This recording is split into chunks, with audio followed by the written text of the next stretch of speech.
What's good, people? Listen, this is the first episode ever of Stack Sats or Die Trying.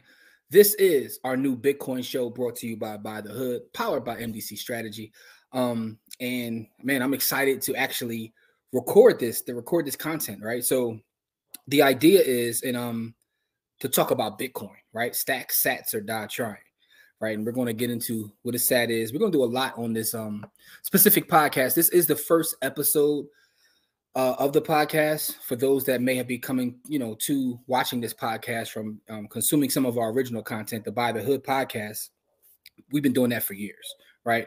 So we have two shows currently. We have the By the Hood podcast. We have our Friday live show. This will be the third one, Stack Sats or Die Trying. And then, this is a chance for me to talk about, I don't want to say one of, because probably my favorite thing to talk about in 2024, which is Bitcoin, right? So I'm going to tell you what today's show, the first episode, will be about, and then we'll come every week with Bitcoin education and things of that nature, right? So the first show is really going to talk about why we branch this off of the original podcast, get into why I'm Bitcoin only, and this won't be about Ethereum or any other shitcoin. Actually talk about some of the places that how I acquire my sats, right? Where do I buy Bitcoin? How do I get Bitcoin? Things like that. What to expect moving forward on this specific program. And then we'll go from there in terms of building out what this show will be week after week. This will also give me the opportunity to talk to more people in the Bitcoin space and bring them to our show. Our flagship show is about Black wealth, personal finance. That's what we do. That's what we talk about. And I know a lot of times, specifically in the Bitcoin community, other people are like, I want to hear more about Bitcoin, but I don't want that to become the focus of our main show. So make another quick show. We'll probably drop this one every Monday. So that means Monday is Stack Sats or Die Trying, Wednesday is the By the Hood podcast, and Friday is our Friday live show. And for those who don't know, every Friday we go live and we give away Bitcoin, right? So part of our thing is to give back to the community in various ways.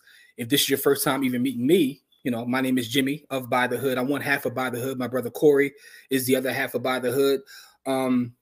So I told you why it's his own show. So let's talk a little bit about my background and how I got into Bitcoin, right? So I'm a real estate analyst, right? So real estate is how I, fed myself, take care of myself literally since I was a teenager. While still in college, I started working in the real estate industry, very bottom, clerical things. But as I graduated college, I went to grad school, went to law school. I did a lot of education. I always made a living via real estate, and that's in various ways. I'm still to this day a licensed realtor in the state of Pennsylvania. I have a license as a certified Pennsylvania evaluator. That what that means is I'm licensed to value property for government entities. I work every day as a real estate data scientist and analyst, where I'm looking at the data of real estate within the city of Philadelphia to determine values of property. So I do modeling. So I'm not necessarily, I wouldn't say quote unquote an assessor, but what I do is the statistical analysis of real estate is kind of what I do day in and day out. I'm also a landlord. So in the real estate space, I've kind of done everything. I own properties. I've owned a huge portfolio. I've kind of scaled that down for Bitcoin. We'll talk about that. Scale that down, but I still do own multiple properties. What else is there? Oh, in my past, I was licensed in life insurance. I've been licensed in securities in the stock market on that space. So I've studied the money my entire adult life. And the reason I'm giving this background on the first episode is because if you understand my background, you'll see how I got to where I am in my feelings for Bitcoin, right? So I've told this story on a number of podcasts that I've been interviewed on, talk about it on our show. One of the books that influenced my thought and everything and made me read further was Powernomics by Dr. Claude Anderson. Because originally when I went to school, and I told you guys, I went to grad school. I have a master's degree in, real estate property management.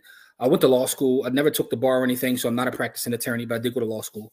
And one of the things that kind of influenced me originally was trying to look out for the community. I was always brought up to be community minded, work with my people, love our people, which is why I do the work that I do at By the Hood. But with that being said, when I read Powernomics, I had a shift in thought, because some of the things that Dr. Claude talked about in his book, I actually saw in practice as working in the political space, because originally I was going to major in political science and get into politics. And what I saw was that politicians, to make a long story short, politicians had no power. It was the people funding them that kind of called the shots. And I said, I want to study money. And, you know, through connections in the family, I met people in the real estate space. Through that, as well as working as an internal political campaigns. Everybody told me, I'm in real estate. I own this building. I own that building. I own this company. So I said, I got to study money. So I had a lifelong obsession with the study of real estate. And when I say study, most of the work that I do day in and day out is research. I'm looking at data. I'm looking at statistics. I'm researching history. So I give you all that as the groundwork to how I got to where I am with Bitcoin. Now, along that journey, a couple things happened that are significant. One is I have a lifelong friend, he's my homie, and also my business partner. We own multiple properties together, my brother Kerry. He, at the time, was working at he had a gig where he was working at a precious metals plant or something like that. And he told me, he says, man, you got to start to study precious metals. You got to look into precious metals. At that time, I was this real estate. You couldn't tell me nothing about real estate and the stock market. That's all I cared about. So I started looking into precious metals. Became someone who invested in precious metals to the point where in our university, as well as our private membership group, we have a whole class about precious metals that I taught. I taught the class. I really went that far into my studies and understanding the value proposition of gold, silver, platinum specifically. So that's one piece. When 2008, when we had the economic crisis then, that's when I really went deeper into the precious metal space, because I'm like, man, I got to protect my value because these bankers are out here. They just stealing and pillaging. And I got lucky at the time as well because I wasn't sitting on that much real estate. The previous years leading up to 2008 is when I had most of my properties, back when you can get a mortgage just by breathing. But I started selling those properties off, not because I knew that the crash was going to happen, because I'm not that smart. But honestly, because I was buying in different cities and states and I was kind of getting burnt out. So I started selling off in like 2007 before the full crash happened because I was just burnt out. I had properties in maybe like, 5 or 6 different states, dealing with property managers, terrible tenants. And I'm just like, I got to sell all this and I got to focus on just my portfolio in Philadelphia. Sold all the properties I had in other states. And, started buying precious metals. Now, the other part that happened is, it was 2 people, and I got to give credit to those folks. It was one gentleman, I won't mention his name because, he's a real low-key guy, but he works with me in the data science space, and he was into Bitcoin. He says, hey, you got to take a look at this thing, Bitcoin. Didn't want to hear it. My brother Corey, my partner here at By the Hood, yo, Bitcoin. Honestly, didn't want to hear it. I'm a real estate guy. I understand real estate, right? I never thought that I would get to the point where I'll be doing a show called Stack Sats or Die Trying. Go walk around every day with shirts that say Stack Sats or Die Trying. Now, with that being said, I still ignored him though. And then honestly, Corey just kept pestering me. Yo, just buy it and won't look at it. So I bought it literally. It's like, yo, just leave me alone. And I started buying a little bit of Bitcoin. And this was in late 2016, early 2017. Bitcoin was very low. I don't even think it was $1,000 at the time, right? It might have been a little over $1,000. I'm not sure. Go back and look and see what it was in 2016. I'm not sure. So, but it's late 2016, early 2017, around that time. So I bought the Bitcoin, and it started. That's when it actually went through a bull run. In 2017 is when it started going through the bull run after he just forced me to buy it. And I'm looking at my account. At the time, I didn't know anything about storage, hot wallets, cold wallets. It's sitting on the exchange, and it's going crazy. And in fact, it went up so much that I got scared. I had never had an asset. And again, I gave you my background about studying insurance, studying the stock market, studying real estate. I never had an asset that increased in value that fast. So I got scared and I did what I knew. I sold it and went and bought a piece of real estate. Now, hindsight being 2020, if I would have kept the bitcoins that I had then that I sold for the property, it would be worth a lot more than that property is. So I know some of my real estate folks say, yeah, but it's kicking off cash flow, which it does. But it doesn't matter. I still would have so much more value and I would have a superior asset, but I didn't know what I had. But the great thing about that experience is because, it started to do what it did. I got scared. I cashed out, but I kept buying. I started dollar cost averaging into Bitcoin. But what it made me do is it made me study. So now I'm a nerd. I want to learn. I want to learn why does this have value? What is the value proposition? Why isn't this a Ponzi scheme like everybody tells me on the news? What are all these other coins? I did go through a shitcoin phase, being very, very transparent. I think that everybody has to go through a shitcoin phase to finally understand what Bitcoin is. So I started buying Ethereum. I went deep into DeFi. I understand the space. I knew how to use the tools, how to use everything in DeFi, how to get loans, how to do all those things, NFTs, the whole nine. But the more I kept studying, because as I'm going through this and working with the tools, I'm continuously reading and studying. And I went down what's known as the Bitcoin rabbit hole, right? You'll hear that mentioned as you start to study Bitcoin. It's like a rabbit hole you go down when you start reading. And the great thing about Bitcoin is it teaches you about so much. It teaches you about economics. It teaches you about politics. It teaches you about food science. It teaches you about education. It teaches you about banking. It teaches you about property rights. And for those that have went down that rabbit hole, you will truly understand what it is that I'm saying, right? So I went down the rabbit hole and I'm studying, and I'm like, what am I doing playing around with all this nonsense? I have an opportunity before most people understand to get the greatest asset that's ever existed. When I look at everything that I studied, when I look at real estate, when I look at the stock market, when I look at insurance, it has the attributes of all these things. When I look at gold or precious metal, it has the attributes of that as well. And I'll go deeper into that in a future episode when I explain why Bitcoin is a combination of all of the world's greatest assets, right? So depending upon who you talk to, some will say Bitcoin is cash, it's money, which it is. Some will say Bitcoin is property. Well, it is. Some will say Bitcoin is my insurance. Well, it is. It's all those things, and it's different things to different people. That's the beauty of Bitcoin. And when I realized that, I said, this other stuff is just a distraction. And I'm not one of those, a Bitcoin maximalist that'll just like slander everything, because I'm a freedom maximalist. People could do whatever it is they want to do. So if you want to spend your time, just chasing shit coins, go ahead, because that's more sats for me, right? And I know the show is called Stack Sats or Die Trying. Some people are probably listening for the first time wondering, what is a sat? Well, it takes 100 million Satoshis to equal one Bitcoin, right? So a Satoshi is a fraction of a Bitcoin, but for short, we call them sats. This show is Stack Sats or Die Trying. It's kind of play off one of my favorite albums ever, Shot to 50. But yeah, so that's how I really got into Bitcoin. And now it's to the point where, I still study real estate because I think that real estate is interesting. I think the idea of valuing land will always be of interest to me. I read a lot of, Progress and Poverty. Some will call me a Georgist. And for those who don't know what that means, you can go look up Henry George and land tax. I kind of like follow those principles. But for the most part, day in and day out, I'm studying Bitcoin and I'm studying macroeconomics. That's the one thing that Bitcoin forced me to do. So it's funny because in school, and I went to business school. So I have my undergrad is in business management. My master's, like I said, is in real estate. But I had economics, macro, micro, the whole nine. And, I passed the class, but I didn't fully understand until I became a Bitcoiner. And I went back and I started reading my textbooks. I started reading different books. Started reading about Adam Smith, started reading about Keynesian economics, right? I started reading about different economic theories, and, everything started to look different to me.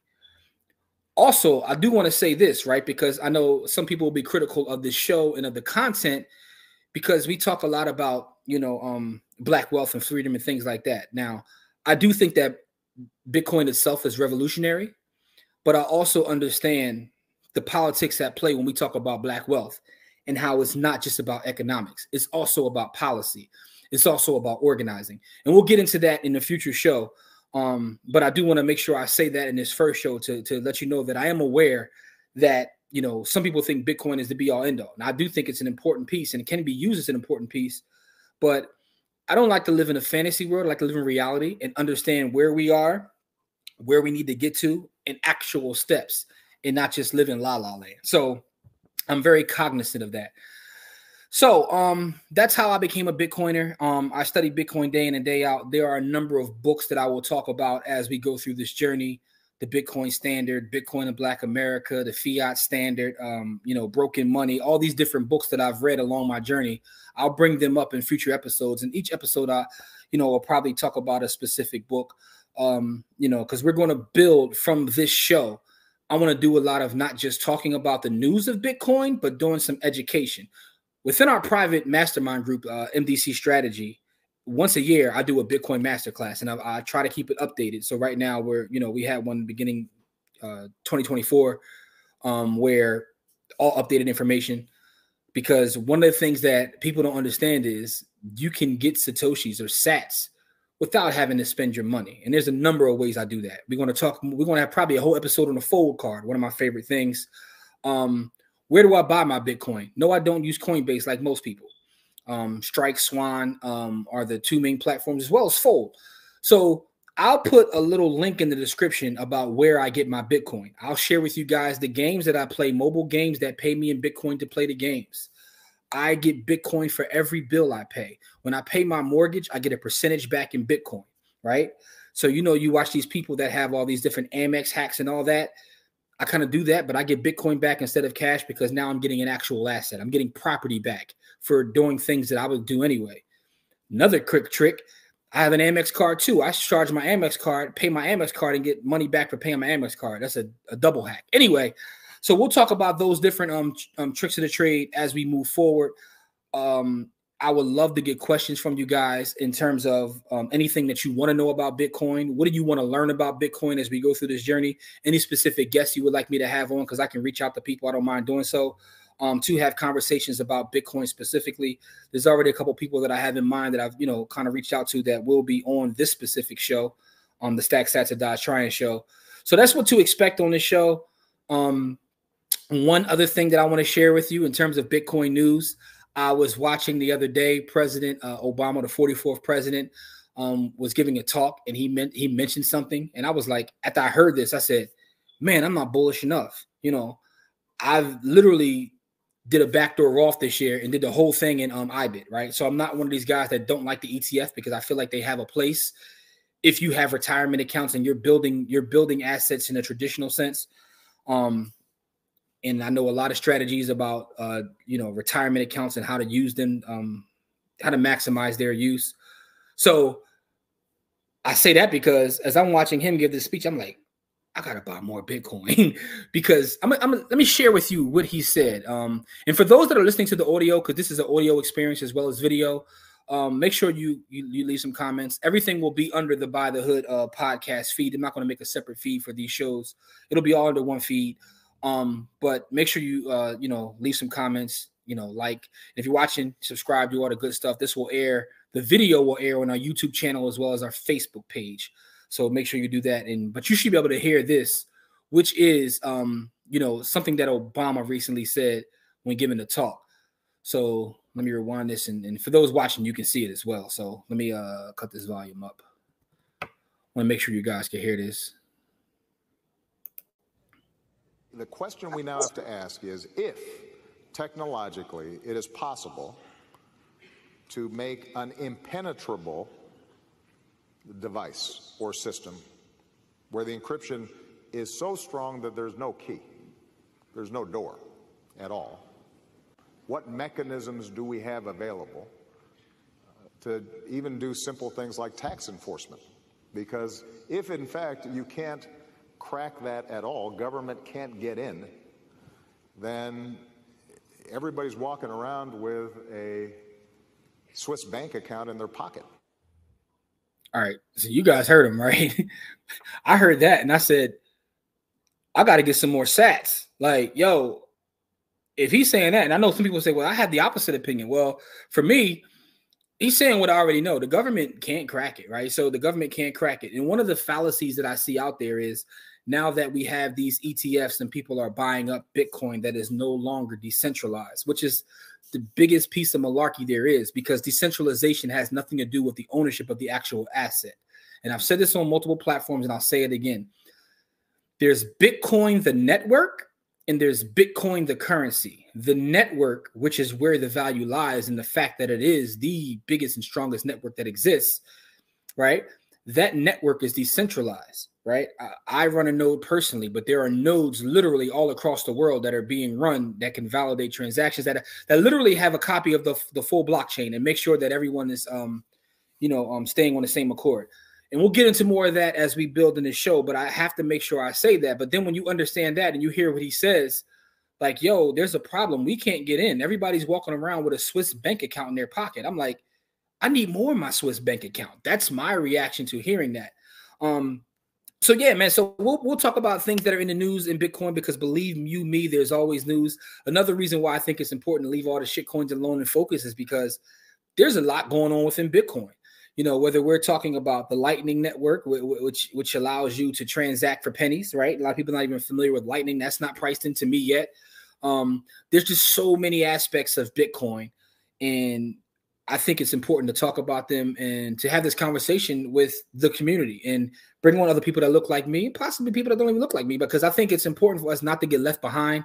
And, you know, I don't know where Bitcoin is as this drops on Monday. I know today, as I record this, it had an amazing day.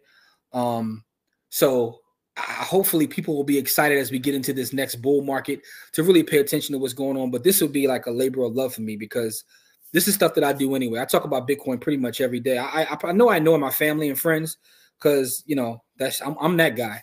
So now I get to share, you know, all that information with you guys. But I appreciate you checking out this first episode. Please leave me feedback in the comments. Please hit me up on social media. I'm at JW the Blueprint. That's my TikTok. That's my Instagram. That's my Twitter. Everything. Facebook, Farmers Only, OnlyFans. I'm joking. When the last two, I'm joking.